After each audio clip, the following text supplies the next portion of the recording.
అండి, అందరూ ఎలా ఉన్నారు? వీడియో చూస్తున్నారు కానీ లైక్ చేయడం లేదు. ప్లీజ్ లైక్ చేయండి, షేర్ చేయండి, అలాగే సబ్స్క్రైబ్ కూడా చేసుకోండి. ఈరోజు మా డిన్నర్లోకి టమాటా రైస్ అండి. దానికి కావాల్సినవి ఒక 2 ఆనియన్స్, ఒక 3 టమాటాలు బాగా తరిగి పెట్టేసుకోండి. సన్నగా తరుగుకొని పెనంలో ఆయిల్ వేసుకొని ఆయిల్లో కొంచెం పప్పు దినుసులు వేసుకోండి. వేసుకున్న తర్వాత కొన్ని వేరుశనగ పప్పులు కూడా వేసుకొని దాంట్లో కొంచెం కరివేపాకు కూడా వేసుకోండి. ఇవి 2 వేగిన తర్వాత ఆనియన్స్ కూడా వేసుకొని బాగా వేగనివ్వాలి. నేను వీడియో తీయలేదండి, వీడియోలో ఉన్నాను అనుకొని మర్చిపోయాను. దాంట్లో ఈ అల్లం వెల్లుల్లి పేస్ట్ ఉంటుంది కదండి, అల్లం వెల్లుల్లి పేస్ట్ లాగా కాకుండా మన కొబ్బరి తురుముకుంటారు కదండి, అలాంటిది కానీ ఉంటే అల్లం కొంచెం తెల్లగడ్డ అలా తురుముకునే వేసుకోండి. ఫ్లేవర్ చాలా బాగుంటుంది.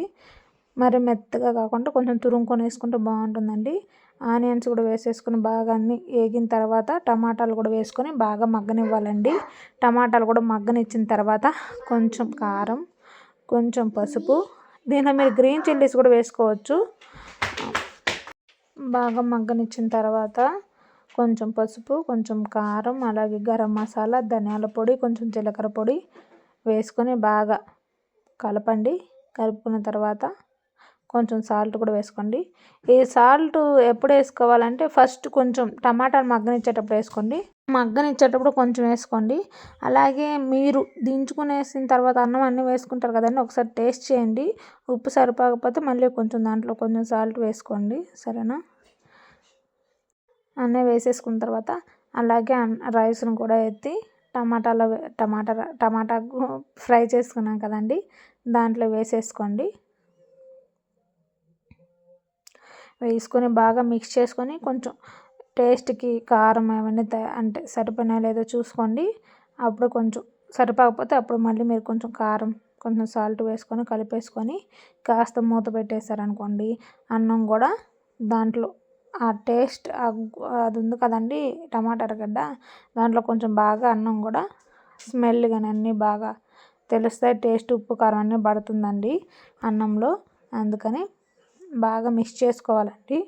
అంటే పొడి అంటే చేతులతో ఫస్ట్ ఒకసారి మీరు అన్నాన్ని అంటే ఉండలు లేకుండా బాగా కలుపుకొని తర్వాత వేసుకొని తర్వాత కలుపుకోండి. అప్పుడైతేనే రైస్లో టమాటా రైస్ బాగా పడుతుందండి. లేకపోతే గుల్లలుగా ఉంటే టమాటా రైస్ సరిగ్గా పడదు.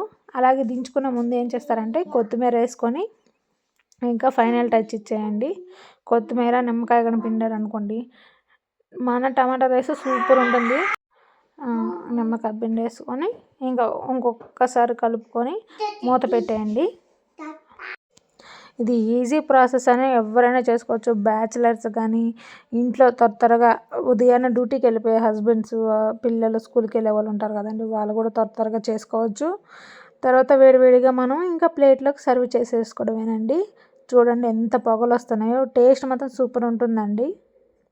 ఎంత బాగుంటుందంటే మీరు కూడా చేసుకొని తిని టేస్ట్ ఎలా ఉందో మనకు కామెంట్లో చెప్పండి, ఓకేనా? మీకు ఇంకేమైనా రెసిపీస్ కావాలన్నా కామెంట్ చేయండి, నేను చేసి మీకు యూట్యూబ్లో పెడతాను. ఓకే అండి, బాయ్.